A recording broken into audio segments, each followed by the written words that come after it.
Bienvenue dans Éclosion, le podcast où des professionnels inspirants nous racontent leurs projets de vie et leurs histoires de carrière. Bienvenue à tous dans cet épisode spécial d'Éclosion où nous avons le plaisir d'accueillir aujourd'hui Amandine. Alors Amandine est diplômée du master à Éclore School of Management, mais c'est pas tout. Elle vit avec l'endométriose, une maladie souvent invisible qui peut rendre le quotidien difficile, mais elle a su transformer cette épreuve en une force. Bonjour Amandine, ça va ? Salut David, ça va super, et toi ? Génial. Ben moi ça va, ouais, nickel. Je suis content de t'avoir aujourd'hui pour ce deuxième épisode de la saison 2. Est-ce que tu peux te présenter rapidement, s'il te plaît ? Alors, moi j'ai 28 ans, j'ai grandi à l'étranger et je suis atteinte d'endométriose depuis mes 12 ans. Mais j'aime bien faire en sorte que ça ne me définisse pas. Donc je pense que ce podcast est la seule et unique fois où je me présenterai en disant en premier « j'ai une endométriose ». L'endo, c'est quelque chose qui guide un petit peu tes projets depuis que tu as appris que tu en souffrais. C'est quoi l'idée ? C'est vraiment d'essayer de transmettre un message plutôt positif et puis des outils qui permettent aux femmes de vivre tous les jours avec ça ? Alors oui, moi, mon but principal, en fait, c'est surtout de pouvoir montrer que malgré le fait que c'est quelque chose qui peut être très invalidant, ça ne nous empêche pas de pouvoir faire des choses. Ouais. Souvent, quand on a le diagnostic, déjà le diagnostic est super tardif. En général, on s'en doute pendant des années avant de l'avoir noir sur blanc. Mais souvent, on est un peu accablé en se disant c'est mort, les études que j'ai envie de faire, je ne pourrais pas les faire. Ou alors, je vais devoir arrêter le sport. Et en fait, je suis la preuve vivante en fait, que c'est faux. Je vais à la salle 3-4 fois par semaine. J'ai pu avoir mon master. Enfin, je travaille, je peux faire plein de choses. Et j'ai envie de pouvoir montrer à tout le monde que on peut y arriver même avec une endo, en fait. Ouais, c'est vrai. Aujourd'hui, on parle beaucoup de cette maladie. Parce que voilà, c'est rentré un peu dans l'histoire moderne. Mais justement, est-ce que c'est une maladie moderne ou elle existe depuis longtemps ou depuis toujours ? Alors, on a tendance à dire que c'est une maladie un peu à la mode. Moi, je me le suis même entendu dire en plein entretien d'embauche. Mais en fait, ça existe depuis très longtemps. Moi, c'est par exemple ma grand-mère. On suspecte qu'elle en était atteinte parce que quand, dans mon adolescence, elle me voyait souffrir, y avait ces petits moments un petit peu entre nous où elle me disait « Tu sais, moi aussi, je prenais une brique, je travaillais dans une boulangerie, je la mettais dans le fournil et puis après... » Pardon.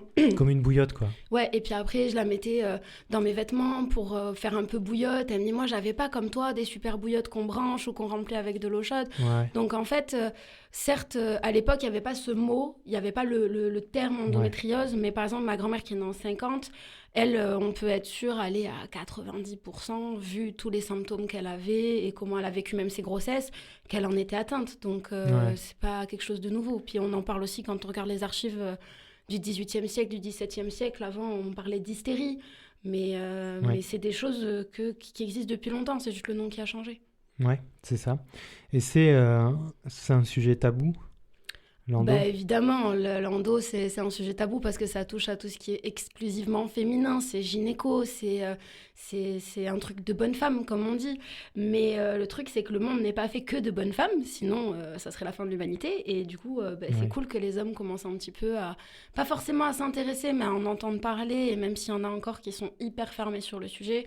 mais même pour certaines femmes, ça peut encore être un tabou parce qu'on a honte. On a honte d'avoir mal. On se dit, est-ce que les autres sont comme nous ?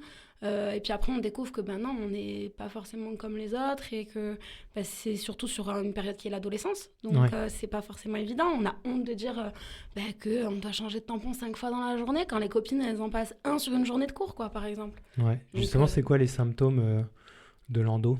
Alors, les symptômes, il y en a plusieurs. Il n'y a pas une endométriose, en fait, elle est différente en fonction de toutes les femmes, mais les symptômes principaux, ça va être les douleurs pendant les règles, en dehors des règles, les douleurs pendant les rapports, avant, après. Ça va être en fait une douleur qui n'est pas soulagée par un antidouleur de premier palier.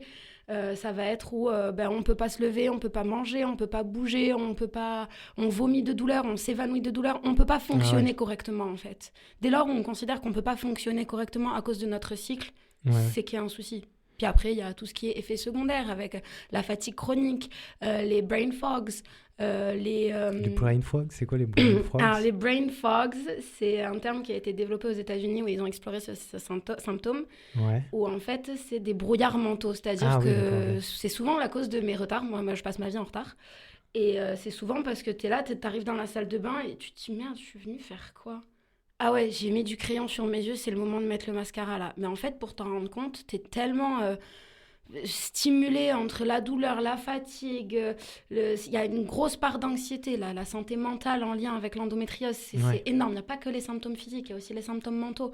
Donc en fait, voilà, il y a plein de choses qui jouent là-dessus. Et puis ça dépend des attentes aussi, quoi. Donc il y a plein de symptômes différents, mais principalement les grosses douleurs. C'est pas que des symptômes qui sont liés, on va dire, globalement au bas-ventre, quoi. T'as vraiment des douleurs. Ah non. Tu peux avoir des douleurs intestinales, tu peux avoir Oui, des, parce que la maladie, on va des dire qu'à migraines. chaque cycle, elle avance. Ouais. Donc, moi, par exemple, j'ai pas de chance. J'ai une endométriose thoracique, donc qui atteint Ah. jusqu'au diaphragme.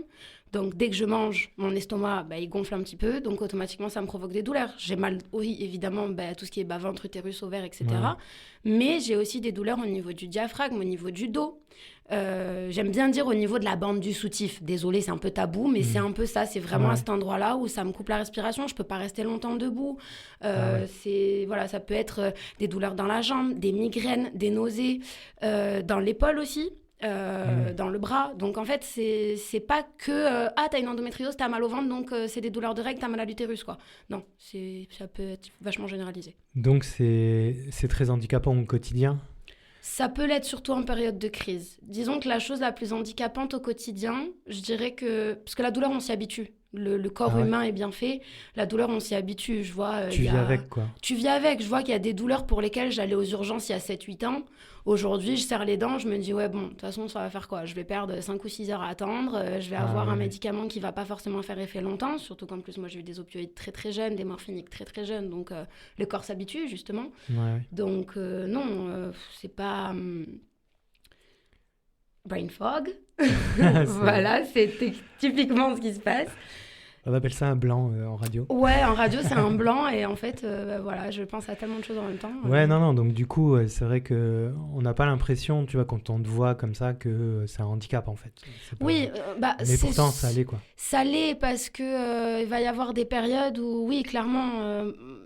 tu peux pas bouger, tu peux pas te lever, et dans ces moments-là, tu te détestes en plus. Tu te dis, mais putain, mais hier j'étais debout, je pouvais faire des trucs. Et là, tu peux rien ça faire. arrive comme ça, en fait. Ça peut arriver comme ça, ouais. Du jour au lendemain. C'est-à-dire qu'un jour tu te sens bien, et le lendemain. Alors, ça dépend. Des fois, tu peux avoir un super cycle, et à ce moment-là, tu arrives à prévoir à peu près les crises. Moi, c'est ce que j'ai la chance de pouvoir faire grâce à mon traitement. Ouais. Mais en dehors Il y a de des mon traitements. cycle, par exemple, je vais avoir pas assez dormi. C'est par exemple un truc qui est vachement handicapant. Ouais. T'aimes bien faire la fête, mais quand tu dois dormir 8 à 9 heures par nuit, automatiquement tu rentres de l'apéro assez tôt, sinon le lendemain matin tu peux pas aller bosser. Ouais. Et voilà, donc ça fait partie des détails qui sont très chiants. Mais je dirais que c'est pas vraiment la douleur le plus handicapant, c'est vraiment plus la fatigue et l'anxiété. Ouais. Et c'est ce qui est le plus handicapant au quotidien. Après, évidemment, les douleurs, mais ça, c'est un fait. En fait, au début, c'est hyper rageant. Moi, maintenant, depuis mes 12 ans, j'en ai 28, donc ça fait plus de 15 ans. Ouais.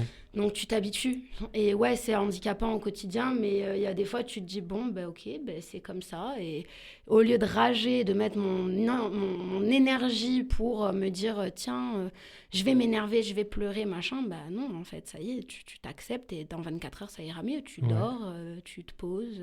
Et les crises, t'apprends à les gérer avec le souffle, avec des astuces, des conseils. Moi, c'est ça que je veux donner, en fait. C'est des astuces, des conseils. Moi, ça fait 16 ans que j'en cherche. Tu vas en donner tout à l'heure un petit peu des astuces et des conseils. Un peu comme... Là, c'est vraiment pour balayer un petit peu tous ces symptômes, tout ça. Tu dis que c'est une maladie physique, mais qui joue beaucoup sur le psychologique. C'est ça que tu dis? C'est ça qui est le plus difficile? À moi, personnellement, c'est ce que je trouve le plus difficile. Parce que, comme je disais, le corps s'habitue à la douleur. Ouais. Donc... c'est comme une femme qui accouche, son premier accouchement, voilà, quand elle a eu 5 ou 6 gamins, il y en a qui te disent « Bon, ça va, je suis pas inquiète, je suis pas stressée, ça va ». En fait, les crises, on les anticipe un peu de la même façon. Donc, le corps s'habitue à la douleur. Mais le plus difficile à gérer, c'est plus l'anxiété que ça donne et la fatigue à gérer. Parce que on a un entourage, on a des proches. Ouais. Et quand notre maladie, elle a un impact sur nos relations sociales, qu'elle a un impact sur notre travail, qu'elle a un impact sur notre vie en général. Tout ce qui constitue ta vie, ouais. Voilà, en fait, ça en te général. crée une culpabilité. Donc, tu vis avec une culpabilité quand c'est l'anniversaire de ta meilleure copine et t'avais pas prévu d'avoir une crise et que là, en fait, au lieu de pouvoir aller célébrer avec elle, t'es là en mode meuf, je suis désolée. Sauf que tes copines, tes copains, ils sont là et te disent ok, une fois, deux fois, trois fois, puis au bout d'un moment, l'humain est comme ça. C'est bon, d'accord. Ouais. Et du coup, ça crée une culpabilité avec laquelle on vit.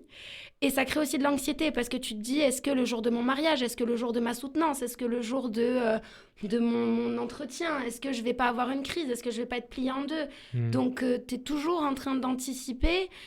Tous les mois, tu as 3 semaines pour anticiper ta semaine de règles quand t'es pas sous ménopause artificielle ou tu te dis, putain, cette semaine-là... Est-ce que je vais être couchée? Est-ce que ce mois-ci, ça va bien se passer et je vais quand même pouvoir aller au boulot ou pas? Est-ce que je vais pouvoir assurer? Parce que bon, ok, t'essayes. Moi, c'est ce que j'ai fait avec le temps. J'ai un calendrier. La première chose que je mets en janvier, quand c'est le premier de l'an, je prends toutes les semaines où je suis censée avoir mes règles, je les mets en rouge. Comme ça, je sais que j'essaye de ne rien mettre d'important sur cette semaine-là. Mais des fois, tu choisis pas. Donc, t'as ce stress, en fait, permanent. Ce stress même dans l'intime. Tiens, t'es avec ton mec, la température elle monte, tu commences à te chauffer. Et là, d'un coup, est-ce que je vais avoir mal?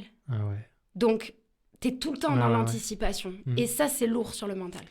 Ouais, en fait, c'est ça, c'est que t'anticipes, tu te projettes dans le futur, mais c'est aussi parce qu'il n'y a pas de voie de sortie, en fait, de cette maladie. C'est une maladie qui n'a pas de traitement, enfin, qui ne peut pas disparaître. Alors voilà, aujourd'hui, on considère que c'est un accompagnement médical. Il y a encore de grosses croyances modernes qui te disent quand tu auras un gamin ça va s'arrêter, quand tu prendras la pilule ça va s'arrêter. On le verra tout à l'heure dans le quiz, tu veux. Mais en fait ça s'arrête jamais. T'essayes des traitements, t'essayes des choses, tu tentes l'opération, puis au début on te dit ouais mais vous avez mal parce que ça cicatrise, puis au bout de 6 mois... C'est quoi l'opération ? Alors en fait, il y a plusieurs opérations possibles aujourd'hui. Il y a des techniques au laser, il y a des techniques, voilà, il y a plusieurs choses. On va pas s'épancher sur les différentes techniques, mais en gros, on fait 4 petits trous dans le ventre, on envoie de l'air pour gonfler, et en fait, avec des outils hyper modernes, ils vont un peu inspecter tous les organes en partant de l'utérus, et ils enlèvent toutes les adhérences. Les adhérences, en fait, c'est justement l'endométriose qui se développe, parce que pourquoi endométriose ? Il y a... dans l'utérus, une membrane qui s'appelle l'endomètre, qui tous les mois se gorge de sang en prévision de l'arrivée d'un embryon. Si pas embryon, règle. Donc c'est ce sang qui s'évacue par le vagin pendant les règles. L'endométriose, comme son nom l'indique, c'est en fait cette muqueuse qui est censée rester dans l'utérus, qui à chaque cycle va se développer et grappiller un peu tous les organes autour. C'est un peu comme s'il y a du miel sur la table, tu vas mettre ta main dedans, hop, ça colle à ta main. En fait, c'est un peu le même principe. Les chirurgiens appellent souvent les adhérences le chocolat, parce que quand on regarde des photos d'adhérence d'endométriose, on dirait un peu du chocolat fondu au micro-ondes, quoi. C'est vraiment à ça que ça ressemble. Et du coup, ça se dispatche, et puis tous les cycles, ça avance un peu plus. Donc, l'opération consiste à enlever toutes ces adhérences. Tout ce qui est en plus, c'est ça ? Tout ce qui n'est pas à sa place. Tout ce qui n'est pas à sa place. On va aller enlever sur les ovaires, sur la vessie. Si c'est monté aux intestins, on va aller enlever sur les intestins. Si c'est sur le péritoine, c'est-à-dire la peau du ventre, mais à l'intérieur, ce qu'on appelle le péritoine, c'est la membrane du ventre. Si tu en as dans le péritoine, on va t'en enlever. Voilà, en fait, l'opération, c'est enlever les adhérences. Mais il n'y a pas 100% de chance qu'elles ne reviennent pas. Il n'y a pas 100% de chance que ça marche parce qu'on compare un petit peu les adhérences à des poils. Tu vas te raser, t'enlèves, mais la racine du poil, elle est toujours là. Même si tu t'épiles à la cire, le bulbe, tu l'enlèves, mais ça revient. Donc, il y a des femmes qui ont la chance d'avoir un métabolisme qui fait que ça peut mettre des années à revenir. Il y en a pour certaines qui ont de la chance et ça ne revient pas. Et quand c'est comme ça, mazel tov et fais péter le champagne parce que franchement, c'est génial. Mais c'est rare. C'est très rare que ça ne revienne pas. Et puis, il y a des fois où l'opération, on enlève les adhérences, mais les douleurs, elles partent pas. Donc, voilà. Donc, en fait, tu dois vivre avec ça quasiment toute ta vie, quoi. Tu n'as pas de voie de sortie, tu as des petits traitements palliatifs qui vont t'aider à tu as un accompagnement, un accompagnement, la gestion de la douleur, l'accompagnement psy, exactement aussi. Il y a beaucoup de dépression chez les femmes atteintes d'endométriose parce que au moment où on te l'annonce, tu te dis est-ce que je vais être maman, est-ce que je vais pouvoir avoir mon diplôme, est-ce que je vais pouvoir retrouver quelqu'un qui va accepter, parce que c'est lourd aussi pour la personne avec qui on partage notre vie. Et justement, est-ce que ça t'empêche de t'épanouir d'un point de vue intime, tu vois, avec... Disons tu le que gères comment? il y a des choses qui vont être compliquées. En général, on est très vite fixé en début de relation. Parce que... Ouais, tu l'annonces, tu le dis à ton oui, mec... après moi je suis quelqu'un qui s'en cache pas. Il y a encore des tu vas femmes qui voir. ont du mal à en parler. Moi je m'en cache pas. De toute façon, c'est affiché sur mes réseaux sociaux. C'est quelque Ah oui, chose oui, que bien sûr, c'est vrai. que je porte, Mm. que je clame haut et fort. Mm. Après, c'est sûr qu'il y a des mecs, tu vois très vite. Enfin, moi je sais quand j'étais ado, direct, vas-y, tu saoules, machin. Bon, ok, next en fait. Parce que Ouais. moi, ça fait partie de ma vie, je peux pas l'enlever, l'endo, en fait. Donc, Ouais, s'il c'est ça. l'accepte pas, il l'accepte pas, quoi. Et moi, je vais pas me battre et vivre avec quelqu'un qui va pas l'accepter. Parce qu'en fait, dans le but, quand t'es avec quelqu'un, c'est de vivre avec. Ouais. Donc, si c'est pour être en crise et dire chérie, ramène-moi une bouillotte, s'il te plaît, je peux pas me lever, que tu dois attendre 5-6 heures et que le mec, il en a rien à carrer et que, voilà, c'est non. Moi, je sais que j'ai la chance de partager ma vie avec quelqu'un qui l'a compris. Ouais. Et je pense que c'est via l'éducation et le fait d'en parler que les hommes vont pouvoir prendre conscience, en Mm. fait, de l'impact que ça peut avoir et de la place qu'ils peuvent avoir. Parce que c'est bête, mais des choses... Quand on est enfant, quand on tombe, on se fait mal, on appelle maman. Mm. Quand on est adulte et qu'on a mal, le fait de pouvoir avoir quelqu'un qu'on aime, qui nous prenne dans ses bras, en fait, ça calme la tension, enfin, le rythme cardiaque. Enfin, c'est des réactions qui sont physiques. Ouais, ça Donc, fait en du fait, bien. si tu vis avec quelqu'un qui a compris ça et qui va avoir tendance à venir, même s'il n'a pas le temps, qu'il bosse ou quoi, juste de venir te serrer la main, t'embrasser sur le front, te prendre dans ses bras 5 minutes, juste ça, ça peut t'apaiser. Et quand t'es dans un ouragan de douleur, n'importe quoi est bon à prendre. Ouais. Donc, avoir quelqu'un qui te soutient, c'est hyper important. Après, c'est sûr C'est qu'il sûr. y a plein de trucs qui sont compliqués. C'est sûr que, Mm. par exemple, pour la plupart des femmes qui ont de l'endométriose, les coups d'un soir, t'oublies. Parce Ouais. que c'est compliqué de donner son corps et de se dire est-ce que je vais avoir mal, pas mal, Ah oui, comment bien ça va sûr. se passer. Bien sûr. C'est sûr que tu peux pas t'amuser à essayer toutes les positions du Kama Sutra parce que tu te dis ah ouais non Mm. mais là en fait c'est Ça va sûr être ça chaud, va quoi. faire mal quoi. Ouais. Donc mais après ça t'empêche pas avec le temps et le fait de bien connaître la personne et d'avoir quelqu'un qui est patient. Je dirais que au bout d'un moment tu l'oublies la maladie en fait. Ouais. Franchement Puis tu ouais. t'épanouis autrement, quoi, différemment. Et toi, tu conseillerais à une fille, voilà, de dire directement qu'elle souffre de cette maladie-là, Oui, de l'annoncer clairement. je conseille vraiment de le dire parce que aujourd'hui, c'est déjà les relations humaines, c'est hyper compliqué. Ouais. On est dans une génération qui a encore plus de mal à envisager le couple, à envisager de se poser. Ouais. Et donc, si en plus, tu commences une relation avec quelqu'un, t'es bien avec la personne, tu lui dis pas que t'as l'endo. Mais imagine, en fait, le mec, il est pas du tout éduqué sur le sujet et au final, il te dit, ouais, mais c'est ton problème, pas le mien. Moi, je suis pas prêt. C'est une bataille du quotidien, parfois. Le jour où Ouais, tu vas ouais. avoir un gamin, que tu dois faire un parcours PMA ou quoi. Enfin, c'est un parcours du combattant, un petit peu. C'est comme Ouais, toutes ouais. les maladies, j'entends. Mais pour moi, c'est important de le dire dès le début. Parce que si le mec en face, il te dit, ouais, moi, j'ai pas le temps pour ça, en fait. Mais tu perds pas de temps à t'attacher à lui, à te dire, ah, mais il est bien, peut-être que quand il saura. Puis en plus, t'as déjà assez d'anxiété avec ta maladie, t'es déjà assez en train de stresser, à te dire, je vais avoir mal, pas mal, je vais à un date, comment je fais? Est-ce que je vais avoir mes règles? Est-ce que machin? Si en plus, tu vis dans le stress de te dire, comment il va le prendre quand je vais lui annoncer? Meuf, c'est Ouais, bon, c'est chaud, ouais. vas-y, dès le début, tu dis la chose. Si le mec, il te dit, j'ai pas le temps, t'attaches même pas. Pense à toi, à ton bien-être, et voilà, quoi. Carrément. Et tu parlais de PMA, c'est une cause d'infertilité, l'endométriose? Alors, on entend beaucoup parler de l'endométriose égale pas d'enfant. Ouais. Surtout avec Ça. la médiatisation de Laetitia Milo et son combat livre, pour hein. être mère, Ouais. qu'elle a énormément médiatisé, et c'est une Et super c'est bonne chose. C'est ça qui a fait aussi en sorte de parler de Alors, l'endométriose. c'est ça. Après, moi, je préfère, et c'est vraiment uniquement un avis personnel, je préfère l'approche d'Enora Malagré, par exemple, Ouais. parce qu'aujourd'hui, le combat pour être mère dans l'endométriose, certes, c'est une réalité. C'est vrai, on ne peut pas le nier. Par contre, le combat pour la douleur, c'est beaucoup plus de femmes, parce qu'aujourd'hui, l'infertilité par rapport à l'endométriose, c'est peut-être 30% des cas. Ah oui, d'accord. C'est ok. 30% qui vont avoir du mal. Donc, ça veut Ouais, c'est dire quand même qu'il 30%, reste... c'est quand même beaucoup. C'est mais, quand même beaucoup, mais t'as mais... 100% de gens qui souffrent quand même. Enfin non, peut-être pas. Je j'aurais- sais pas si tout le monde souffre. Alors, pas forcément, mais c'est surtout dans le sens où, aujourd'hui, j'ai préféré l'approche d'Enora Malagré, dans le sens Ouais. où elle a parlé de la douleur et du combat au quotidien avant de parler du combat pour être mère. Parce que quand tu as une endométriose, avant de penser à être maman, tu penses déjà à t'en sortir avec ta maladie au quotidien.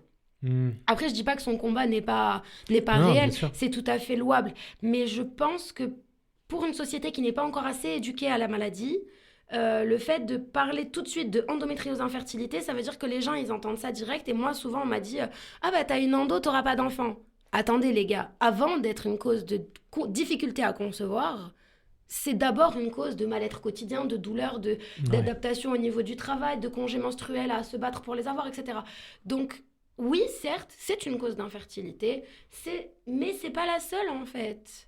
Ouais, Donc, il y a plein d'autres. moi, je suis pas forcément d'accord de mettre l'accent sur l'infertilité avec l'endométriose. Parce que c'est tellement plus que ça. Puis de toute façon, tu as déjà assez à faire avec la maladie au quotidien, comme tu C'est le ça. dis, que tu penses pas forcément tout de suite, voilà, Mais pour toutes avoir les des femmes... enfants.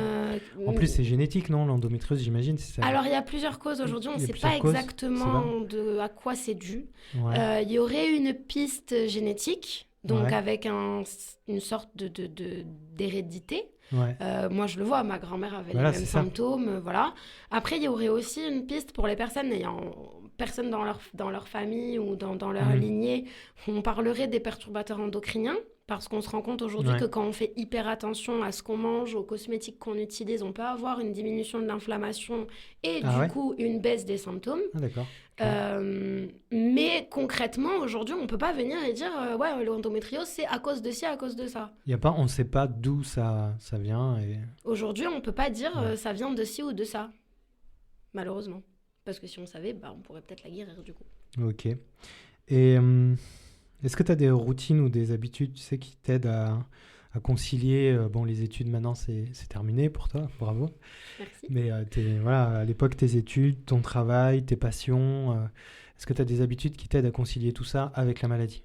Alors, moi, la chose que j'utilise le plus, c'est mon calendrier. Dans le sens où j'essaye d'anticiper. Parce que en fonction de la période du mois où je suis, je sais que dans ma voiture, je vais avoir ma bouillotte électrique, je vais avoir un change, je vais avoir des tampons, je vais avoir ma ceinture à aimant pour la douleur, je vais avoir voilà, je vais avoir toutes les petites choses que j'utilise au quotidien. Prévoyante, quoi. Ben ouais, parce qu'en fait, j'aime bien dire que quand je pars en vacances, j'ai une valise pour moi, une valise pour mon endo. Parce qu'on ne sait pas ce qui peut se passer. Donc, voilà. Donc, la première astuce que je peux donner, c'est essayer d'anticiper. Moi, je sais que voilà, mon calendrier, c'est vraiment le truc. Dès qu'on me dit, tiens, tel jour, telle date, il y a un anniversaire, on fait un repas. Attendez, les gars. Première chose que je fais, est-ce que c'est une période à risque de douleur, à risque de crise? C'est-à-dire période de règle ou période d'ovulation? Parce que c'est régulier, quoi. C'est sur ton cycle. Alors, oui, voilà. En général, le plus gros des douleurs arrive en période de règle. Moi, j'ai la chance aujourd'hui d'avoir trouvé un traitement qui me permet de réguler mon cycle. Tu es très suivie par ta gynéco régulièrement qui t'aide à... Oui. Après, je suis arrivée à un stade de la maladie aujourd'hui quand je vais voir le gynéco, il me dit on fait ce que vous voulez qu'on essaye un nouveau traitement. J'en suis à mon 13e. Ah ouais. J'ai perdu mes cheveux, j'ai dû me faire opérer des là, dents. elle a tous ses cheveux. Ouais, là c'est revenu, Dieu merci, c'est pour ça que je les coupe plus. Mais ouais, j'ai eu des effets secondaires très très graves à cause des traitements. C'est des traitements hormonaux, Exactement, en fait, à la base, c'est un petit peu les mêmes molécules que dans les pilules, mais avec des dosages différents, et on en essaye plein. Parce qu'il faut savoir qu'il faut essayer un traitement pendant au moins 3 mois pour commencer à avoir ses effets. Donc, c'est pas évident. Et puis, le pire, c'est les effets secondaires des traitements. Moi, je me suis vue avec certains traitements, au bout de 3-4 jours de prise, me lever le matin et ne même pas pouvoir supporter le son de ma voix ou la moindre lumière de migraine. Donc, quand c'est comme ça, t'appelles ton gynéco en urgence, tu dis, je veux bien qu'il faut s'adapter. Mais là, je peux même pas bosser, quoi. Donc, des fois, ça peut être une prise de poids. Des fois, ça peut être au contraire. Tu rentres dans une sorte d'anorexie parce que t'as plus faim. Ça te coupe complètement l'appétit, donc tu perds du poids. Ou alors, au contraire, tu en prends. Ça peut être des effets secondaires comme des nausées, des étourdissements, des malaises. Ça peut être des effets secondaires comme de la dépression médicamenteuse. Ça, c'est hyper dur parce que du jour au lendemain, t'es censé être content. Enfin, t'as aucune raison d'être mal. Et tu te lèves le matin, t'as aucune énergie, t'as juste envie de pleurer. Le moindre truc, c'est tu veux un café? Non, en fait, c'est très très violent, quoi. C'est violent. Et ça, en général, en plus, c'est dur de faire la part des choses. Moi, aujourd'hui, ça doit faire 10 ans que j'ai pas eu un arrêt dans mes traitements hormonaux. il y a des jours, je me dis, tiens, je vais essayer d'arrêter mes traitements et retrouver qui je suis sans ces traitements. Parce que je sais que j'ai les hormones dans le chignon en permanence, je suis hyper émotive, hyper sensible. Ouais. Donc, il y a des fois, tu te dis, oula, est-ce que je suis hyper émotive à cause de mon traitement? Est-ce que je suis hyper Ouais. émotive parce que j'arrive à ma période de règles? Est-ce que je suis hyper émotive parce que c'est moi qui suis, c'est ma personnalité? Est-ce que je suis hyper émotive parce que ça cache une dépression liée aux médicaments qui serait cachée? Donc, en fait, tu sais même plus qui tu es à force. Et ça, c'est hyper dur. Ouais. T'es hyper content pendant une journée, le lendemain matin, tu te lèves, t'avais plein de projets et tout, et tu fais « j'ai pas envie d'y aller ». Panique, anxiété, crise de larmes. Et il y a des fois, tu te dis « mais est-ce que c'est mon traitement? Est-ce que c'est moi? Est-ce que je dois faire un travail sur moi? Est-ce que si j'arrête mon traitement ?» Parce que quand t'as essayé autant de traitements, moi je sais que là, j'en suis à mon 13e, quoi. Donc au bout d'un moment...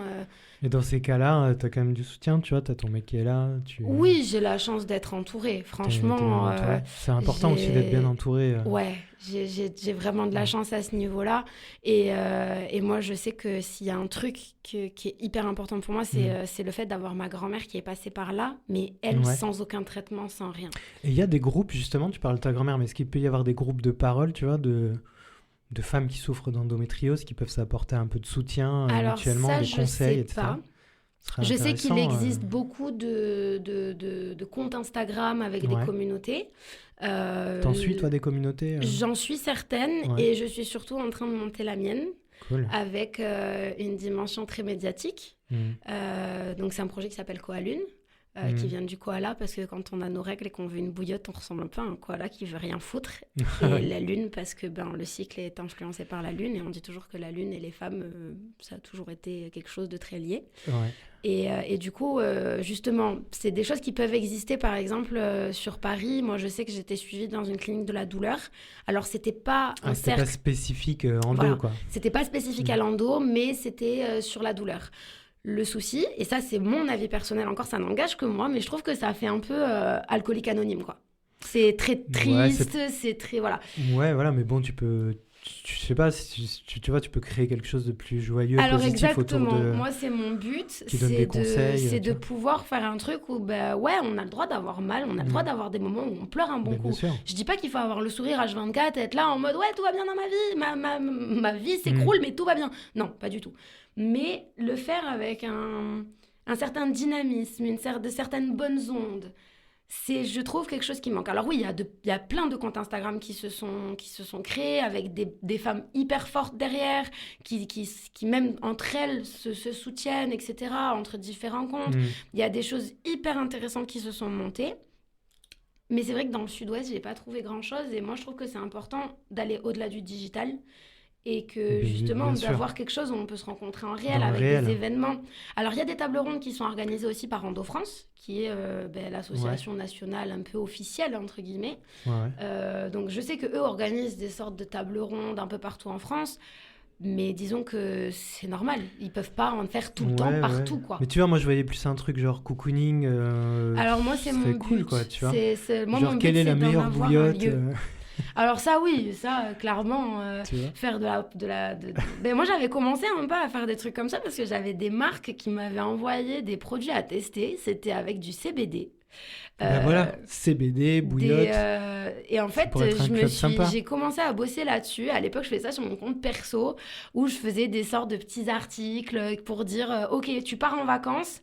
À quoi faut pas oublier de penser avant de partir si t'as une endo? Ou tiens, là j'ai tenté telle tisane, mais j'ai pas encore donné les reveals parce qu'en fait, en créant tout ça, c'est là que m'est venue l'idée de Koalune et je me suis dit, mais non, je vais pas faire ça sur mon perso en fait. Vas-y, je vais monter un truc juste pour ça. Et le but à long terme, pour moi, ce serait d'ouvrir des safe places en physique dans plein de villes, qui soient des espaces cocooning, mais aussi des espaces en lien avec le sport. Ouais, ou même dans les entreprises, tu vois. Des safe places dans les entreprises. Moi, j'aimerais bien réussir. Il y a des entreprises qui s'engagent aujourd'hui, tu vois. Carrefour, je crois, Pour le congé menstruel, par exemple. Le congé menstruel, ou même des femmes qui souffrent d'endométriose qui peuvent récupérer un jour, tu vois, pour rester chez elles, tout simplement. Moi, j'aimerais bien réussir à développer dans des entreprises des espaces un peu cocooning parce que moi, par exemple, je vois, quand j'ai mes crises d'endo, je peux bosser. C'est juste que la position assise, c'est pas possible. Ouais. Donc, en général, je bascule en télétravail. Mais si à l'endroit où je bosse, il y avait un canapé, par exemple, ou des fauteuils Exactement. un peu confort, Bah oui, ouais. j'aurais pas besoin de rentrer chez moi, en fait. Parce que une bouillotte, ça rentre dans mon sac. Moi, en plus, je suis à fond team bouillotte électrique.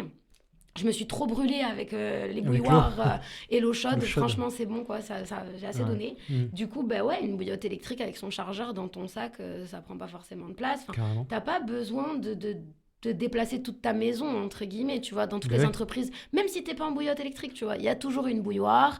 Il suffit d'avoir une salle avec un canapé, un plaid, des petits thés, même limite des thés au CBD, des choses comme ça pour vraiment... pour la douleur, bien sûr. pour même le stress et pour tout ça. Et ouais, ça serait un truc qui serait trop cool à développer dans les entreprises. Et ouais, ça peut être top. Mais c'est vrai que voilà, moi, mon projet avec Coalune, c'est vraiment de pouvoir toucher à tout ce qui peut avoir un lien avec le bien-être par rapport à l'endométriose. Si tu devais donner un conseil, là, tu vois, une adolescente qui découvre ses douleurs et qui... Je pense qu'il y en a deux. Ouais. Le premier, ce serait n'attends pas de l'avoir marqué noir sur blanc pour commencer à voilà. N'attends pas de l'avoir marqué noir sur blanc en diagnostic posé pour commencer à penser à ton bien-être. Dans le sens où souvent on te dit « Ouais, mais c'est même pas sûr que t'as ça. » Oui, certes. Mais dans tous les cas, même si c'est pas une endométriose, même si c'est, admettons, je sais pas, une adénomiose, une fibromyalgie, peu importe. Dans tous les cas, qu'est-ce qui va te soulager ? On s'en fout de... Ouais, elle a pas son diagnostic et pourtant elle se balade partout avec sa bouillotte, machin. Et alors, on s'en fout si sa bouillotte, ça lui fait du bien, en fait. Donc, n'attends pas d'avoir un diagnostic posé pour penser à ton bien-être. Ça, c'est la première chose. Parce que souvent, on se dit... Ouais, mais je suis pas sûre que c'est ça. Imagine, c'est pas ça. Et ouais, mais dans tous les cas, ce qui va te faire du bien te fera du bien, que ce soit une endométriose ou pas. T'as des douleurs menstruelles, tu as un vomi de douleur pendant tes règles, je sais pas, tu as des nausées, des vomissements, des étourdissements, des malaises, t'as des douleurs juste au rapport. T'as pas mal pendant tes règles, mais t'as juste des douleurs au rapport. Ok, agis comme si tu avais déjà ton diagnostic. Parce qu'au final, tu vas attendre ton diagnostic comme si c'était le Saint Graal. Et quand tu l'auras, ça va rien changer à ta vie, à part qu'il est marqué noir sur blanc sur un bout de papier. Et souvent, on a une attente énorme par rapport au diagnostic, sauf qu'en fait, une fois qu'on l'a, il n'y a rien qui change, en fait, dans le concret de la vie au quotidien. Donc le premier, ce serait n'attends pas ton diagnostic pour penser à ton bien-être. Et le second, ce serait n'hésite pas à le dire. Parle-en. Parce que... trop souvent, c'est un gros tabou, comme on en parlait tout à l'heure. Et le fait de ne pas oser en parler fait que ça peut avoir des conséquences derrière. Moi, j'ai eu cette chance d'avoir une maman qui était super ouverte, d'avoir grandi dans une famille où il n'y avait pas forcément de tabou. En plus, moi, ça arrivait très très tôt. C'est-à-dire que mes premières règles à 12 ans, tout de suite, ça a été catastrophique. Donc, j'ai eu la chance d'avoir vu ma maman... avoir des règles hémorragiques. Donc, par exemple, c'est un peu cru ce que je vais dire, mais quand tu te dis, tu vois ta mère aller 5 ou 6 fois dans la journée changer de tampon et qu'il n'y a pas de tabou dans la famille, que tu comprends ce que ta mère est en train de faire, t'as pas de tabou à aller lui dire maman, faudrait racheter des tampons parce que là, la boîte, elle s'est finie super vite parce que je saigne beaucoup. Mais en fait, l'adulte, il comprend que du coup, c'est pas normal. Même si pour toi, dans ta tête d'enfant, c'est normal. Parce que pour moi, t'es encore un enfant à 12 ans, quoi. Tu le sais pas, quoi. Le fait d'en parler, d'oser dire... j'ai mal, mais d'oser aller jusqu'au bout des choses. C'est pas dire j'ai mes règles, j'ai mal au ventre, c'est j'ai mes règles, j'ai mal au ventre, j'ai mal dans le bas du dos, ça m'empêche de manger. Dire les choses. Parce que... communiquer, quoi. C'est ça. Sur son mal-être. Il faut le dire. Parce qu'on peut faire ses recherches dans son coin. Il y a plein de femmes qui ont fait ça. Elles ont fait des recherches dans leur coin. Elles ont été sur des forums. Elles ont été sur tous les réseaux. Aujourd'hui, on a la chance d'avoir une mine d'or au niveau de l'information sur les réseaux. Mais au final... ça reste leur petit secret. Et du coup, ça développe encore plus d'anxiété, de soucis psychologiques à la suite. Donc, mon premier conseil, c'est n'attends pas le diagnostic. Et le deuxième, c'est parle-en. Parce que d'en parler, déjà, ça libère. T'as l'impression de partager le poids que tu portes, donc ça fait du bien. Et en plus de ça, tu sais pas, peut-être qu'il y a quelqu'un dans ton entourage, juste parce que tu vas le dire, qui va oser en reparler. Moi, je sais que j'avais une super bonne copine d'enfance qui souffrait à mort. Et quand moi, à me voir en parler, un jour, elle est venue me voir, elle m'a dit « Je crois que j'ai la même chose, en fait. » Mais pour elle, elle pensait que c'était normal. Donc le fait d'en parler, on se rend compte que c'est pas normal, on se partage des astuces, des choses, Voilà, moi, en 15 ans, j'ai accumulé plein de conseils et d'astuces à donner, mais je les ai pas inventés, en fait. Soit c'est t'expérimentes et tu trouves, soit c'est des gens qui te conseillent des choses, soit... Voilà, donc faut en parler. Merci pour ces conseils. T'es chaud pour faire un quiz vrai-faux sur les croyances de l'endométriose ? Allez. On y va ? Alors, première question, l'endo est une maladie rare. C'est faux, on est à un peu plus d'une femme sur 10. C'est énorme, hein. Une femme sur 10, c'est énorme. Ça veut dire que tout le monde en a eu au moins une dans son entourage. C'est ça, exactement. Donc voilà, donc écoutez bien ce podcast pour apporter du soutien à toutes ces femmes qui souffrent de l'endométriose. Alors l'endo est toujours accompagné de douleurs intenses. Alors pas forcément. Il y a des femmes qui peuvent avoir super mal et avoir quasiment pas d'adhérence. Et il y en a d'autres qui peuvent être remplies d'adhérence et pas avoir une seule douleur. Il y en a qui s'en rendent compte parce qu'elles n'arrivent pas à concevoir. Ça veut rien dire, c'est pas lié aux douleurs. Ok. L'endo se guérit après la ménopause. Pas forcément. Dans la plupart des cas, oui, ça permet d'avoir un peu la paix, entre guillemets. Mais pas forcément. Je vois, moi, j'ai ma mamie qui parfois me dit « Oh, tu sais, ça s'est pas arrêté avec la ménopause. Hein. » Puis comme elle est très pudique, elle va pas en dire plus. Ouais. Mais ça veut déjà tout dire. La grossesse est un remède contre l'endométriose. C'est une des plus grosses croyances qui existent, mais c'est faux. Ouais. Les douleurs menstruelles sévères sont normales pour toutes les femmes. Non. Non, avoir des tiraillements dans le bas du ventre, oui, c'est normal. L'utérus est un muscle qui se contracte pour évacuer le sang. Mais dès lors où ça t'empêche de vivre, de sortir boire un coup, de bosser, de te concentrer, de marcher, Non, c'est pas normal. Sur la fertilité, on l'a déjà dit tout à l'heure. Tiens, une échographie permet toujours de diagnostiquer l'endométriose. C'est faux. Parfois, on fait des examens. Et c'est ce qui fait que le diagnostic est aussi long. On est sur entre 7 et 9 ans d'errance médicale avant d'avoir un diagnostic. C'est énorme. C'est énorme. Et c'est justement parce que aujourd'hui, c'est hyper dur de le voir à l'écho ou même à l'IRM. Moi, je sais qu'on m'avait dit « Ouais, t'as un peu d'endo sur l'ovaire et sur le ligament utérosacré. » Au final, j'avais l'utérus collé à la vessie, ils ont dû mettre une pastille entre les deux, j'avais le péritoine, maintenant j'ai le diaphragme. Enfin, c'est des choses qu'on ne voit pas forcément sur une écho ou une radio, quoi. Et est-ce que l'endométriose ne peut être traitée que par la chirurgie ? En soi, elle peut pas être réellement traitée, donc est-ce qu'elle peut être traitée que par la chirurgie ? Après, il y a des femmes qui se sont fait opérer et qui ont eu la paix pendant 10 ans derrière. Donc, chaque femme est différente et chaque endométriose est différente. Ouais. Celle-là, je l'aime bien, c'est la dernière. Il existe un test de dépistage simple pour l'endométriose. Alors, il y en a qui travaillent dessus. Ça serait bien. J'avais d'ailleurs fait un post sur dépister l'endométriose avec un sourire. Un test salivaire qui est en train d'être fait par une société française. Je voudrais pas dire de bêtises parce que j'ai pas les données en tête. Je sais que j'avais bossé dessus d'ailleurs pour un prof ici quand on était à l'ESC parce qu'il fallait parler d'un projet machin et moi j'avais pris celui-là et du coup ça fait quelques années qu'on parle d'un dépistage salivaire pour l'endométriose. Maintenant, je ne veux pas dire de bêtises, je ne sais pas si ça a été réellement lancé, si ça a été commercialisé, si ça s'est démocratisé, je ne sais pas. Je sais que par contre, effectivement... Il y a des gens qui travaillent, des scientifiques qui travaillent sur un test. Sur un test salivaire pour l'endométriose, effectivement. Test salivaire, ok. Bah écoute, je crois qu'on arrive à la fin. Ouais, je suis un petit moulin à parole, je suis désolée. En plus, quand on me lance... J'arrête pas sur ce sujet. J'espère que tes projets vont se réaliser pour aider toutes celles qui souffrent d'endométriose. Merci Amandine d'avoir participé à ce deuxième épisode d'Éclosion. Merci beaucoup de m'avoir reçue et surtout pour parler de ça. C'est hyper important et ça me tient à cœur et je suis super contente d'avoir pu profiter de ce podcast pour en parler.